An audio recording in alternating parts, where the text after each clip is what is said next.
Professor doctor B N ओझा sir. हम webinar से जुड़ने वाले सभी विद्वान दार्शनिकों का परिषद की तरफ से हार्दिक अभिनंदन करते हैं और आभार प्रकट करते हैं। कोरोना ने तो देश के आर्थिक, सामाजिक और शैक्षणिक व्यवस्था को बरसों पीछे ढकेल दिया है, जिस पर विस्तृत चर्चा हमारे विद्वान करेंगे। लेकिन मुझे याद आता है कि कोरोना का जो वायरस है वो कोई नया वायरस नहीं है, ये पुराने जमाने से ही ये वायरस आ रहा है। क्योंकि पहले की जो मानव की जो जीवन शैली थी वो और आज के मानव की जीवन शैली में पहले के जो खान पान थे और आज का जो खान पान है उसमें इतना अंतर आ गया है। पहले मुझे याद है कि 1970 में मैं गांव जाता था तो वहां पर लाल गेहूं और चना या सारे अन्न बगैर किसी खाद के बोए जाते थे, और आज बिना खाद के कोई भी प्रोडक्ट नहीं हो रहा है। तो आप एक 1.5, 2, 3 किलो यूरिया और जहर आप जो खेत में डाल रहे हैं तो उसका तो कहीं न कहीं प्रभाव फलों पर होगा, उसके प्रोडक्ट पर होगा, और वो प्रोडक्ट हम खा रहे हैं। एक दिन में नहीं, 10 बरस 15 बरस में ये सब जहर खाते खाते हमारी समस्याएं बढ़ती जा रही हैं और हम अपनी जीवन शैली को आज भी नहीं सुधार पा रहे हैं। हम पिज्जा में ज्यादा आनंद लेते हैं, हम मार्केट के खाने में ज्यादा आनंद लेते हैं, लेकिन घर की बनी हुई चीजों में आनंद नहीं लेते हैं।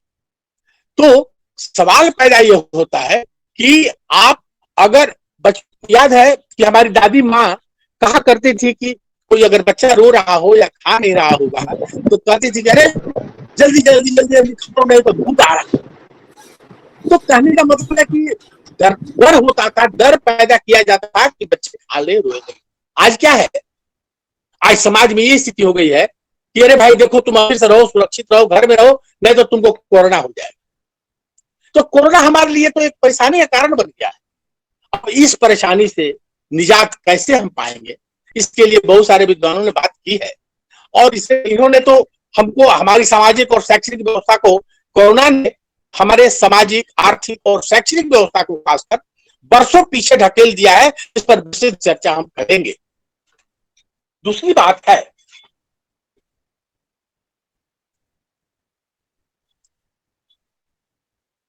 हमारे पूर्वजों ने कुछ बात की थी जो अब हमें याद आ रहा है कि बड़ा कितना सही बात था।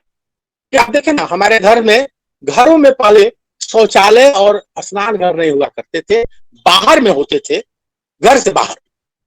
तो बाल कटवाने के बाद या किसी के दाह संस्कार से वापस आने पर बाहर ही स्नान करना होता था, बगैर किसी से सटे हुए, बगैर किसी के छुआछूत के। क्यों? पैरों के जूते, चप्पल घर से बाहर ही निकालना पड़ता था, भीतर ले जाना मना था। जन्म या मृत्यु के बाद घर वालों को 10 या 13 दिन तक सामाजिक कार्यों से दूर रहना पड़ता था, यानी एक तरह से छूतका माना जाता था। क्यों? किसी के मरने पर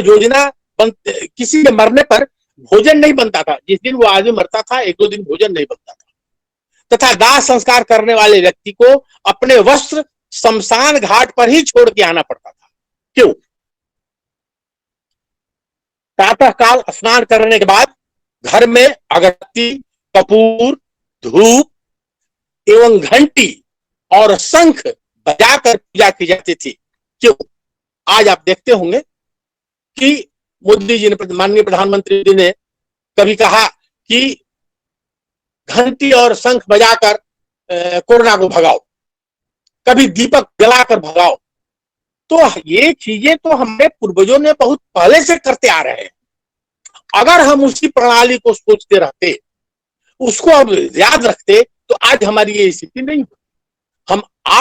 हम अपने पूर्वजों के द्वारा स्थापित मानकों को ढकोसला समझकर छोड़ दिया और पश्चिम का अंधा नकल करने लगे हैं। आज कोरोना वायरस ने हमें फिर से अपने संस्कारों की याद दिला दी है, उसका महत्व समझा दिया है हिंदू धर्म, ज्ञान और परंपरा हमेशा से समृद्धशाली रही है। आज वक्त है अपनी आंखों पर जमी हुई धूल को झाड़ने का और ये उच्च संस्कार अपने बच्चों को देने का। राष्ट्र का कल्याण हो जाएगा। अब कोरोना की बात है, बहुत सारी बातें हुई। हमारे कुसुम जी ने, माननीय Kusum ji pro vice chancellor ने बड़ा अच्छा कहा कि योगा भी इसके लिए बहुत महत्वपूर्ण चीज है, योग से जुड़ना पड़ेगा। कोरोना खत्म कैसे होगा? अब देखिए बाबा रामदेव का जो योगा है, उस योगा में मैं विश्वास करता हूं, मुझे दृढ़ संकल्प है कि अगर उनके बनाए गए दवा यानी कोलिन, एक कोरोलिन उन्होंने बनाया है, अगर ये सही तरह से उस कोरोलिन का प्रयोग किया जाए और उनके द्वारा बताए गए योग को सुबह में कर लिया जाए तो मुझे नहीं लगता है कि किसी भी व्यक्ति को कोरोना का सामना करना। अब योगा में क्या है? योगा में भी कई तरह के योग हैं, लेकिन उतना करने की भी हमको जरूरत नहीं है। हमें कम से कम प्राणायाम, कपाल भाती, अनुलोम विलोम, भस्त्रिका और कुछ छोटे मोटे योगाज और हैं जो रेगुलर अगर हम करें तो बहुत हद तक हमारी इम्यूनिटी इतनी बढ़ जाएगी कि जल्दी कोरोना हमारे सामने सटेगा ही नहीं और हम उससे निजात पा सकते हैं। उसके बावजूद भी भारत में बड़े बड़े वैज्ञानिकों ने इसकी खोज भी की है और मुझे लगता है कि 3 महीना 4 महीने के अंदर में इसके लिए वैक्सीन भी आ जाएगा। रसा में भी वैक्सीन का प्रोडक्शन होने लगा है। अमेरिका भी परेशान है। यानी कहने का मतलब है कि कोरोना समाप्त होगा, लेकिन 3-4 महीना में इसका सारा व्यवस्था हो जाएगा। बट अगर हम अपनी जीवन शैली इसी तरह बनाए रखेंगे तो मैं नहीं समझता हूं कि हम कभी स्वस्थ रह पाएंगे। आज वायरस कोरोना का है तो कल दूसरा वायरस हो जाएगा।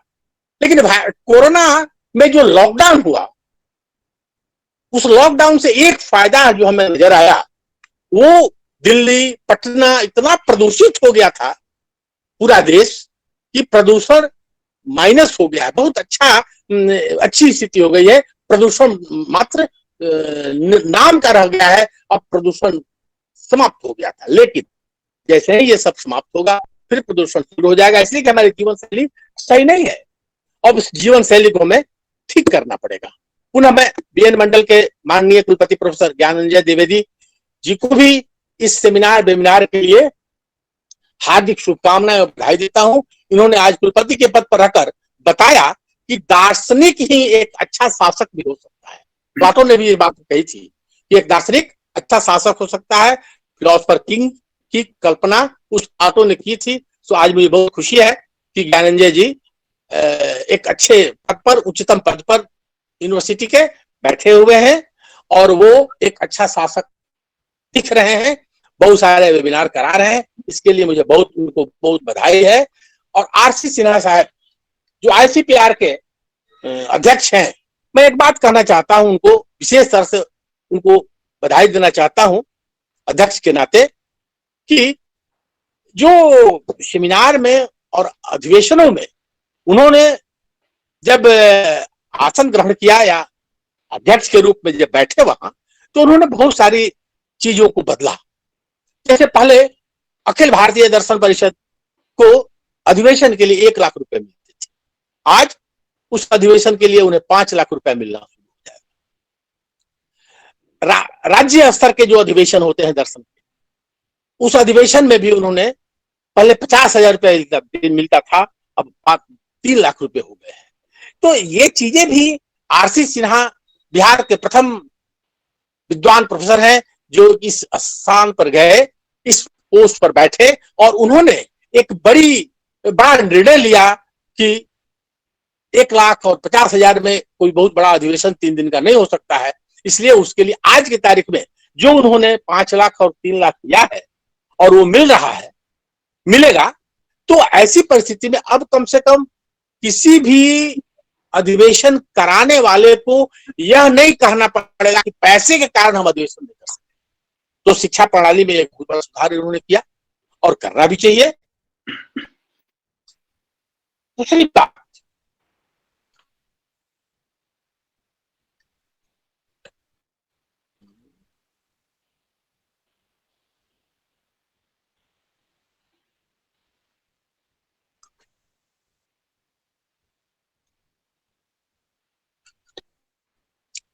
दूसरी बात लास्ट में मैं आपको बताऊंगा, समय कम है और नहीं तो बहुत सारी बातें कहने को थी, लेकिन समय बहुत हो गया है और अंत में मुझे समय मिला और सब लोग घड़ी की तरफ देख रहे होंगे। लेकिन एक लास्ट में कोरोना का संबंधित एक कविता मेरी मुझे याद आती है, मैं उसे कहकर ही अपना वचन समाप्त करूंगा। पाने को कुछ नहीं, ले जाने को कुछ नहीं, पाने को कुछ नहीं, ले जाने को कुछ नहीं, उड़ जाएंगे एक दिन तस्वीर से रंगों की तरह, उड़ जाएंगे एक दिन तस्वीर से रंगों की तरह।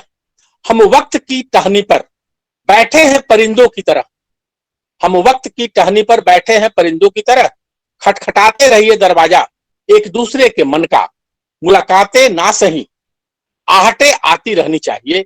ना राज है जिंदगी, ना राज है जिंदगी, ना नाराज है जिंदगी, बस जो है वो आज है जिंदगी।